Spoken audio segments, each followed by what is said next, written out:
Hello guys, good evening. Kamusta na po kayo? Aba, din ni napakalamig kaya ako naggarni. Ay kaganda eh, ay tingnan ninyo. Ay pagkakalambot. Hello guys, ay gusto ko lang sabihin sa inyo ang aking experience.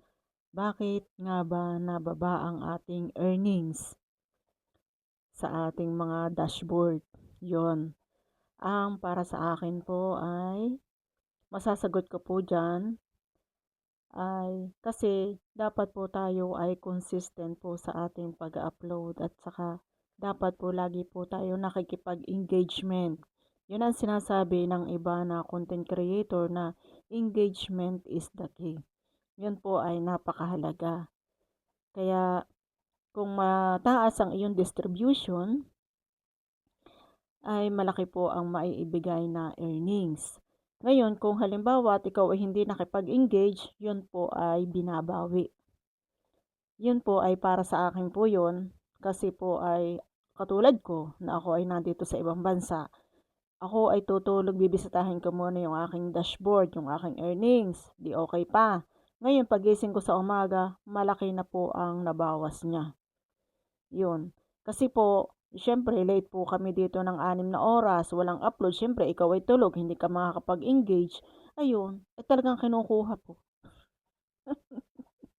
Ay maakaw din, maakaw. Ganon. Hmm. Ay wala naman akong magagawa, nakuha na niya eh. Ay syempre mahal ko ang aking trabaho. Syempre uunahin po natin syempre ang ating trabaho. Yon. Kaya minsan po ako nakakapag-upload at hindi ako nakakapag-engagement po sa inyo. Pasensya na po kayo dahil po ako po ay busy sa aking trabaho. Kaya dun po sa mga baguhan na content creator na katulad ko, kahit ikaw ay napakarami mo ng followers at ikaw ay hindi nakikipag-engage, wala pong mangyayari. Hindi po kikita.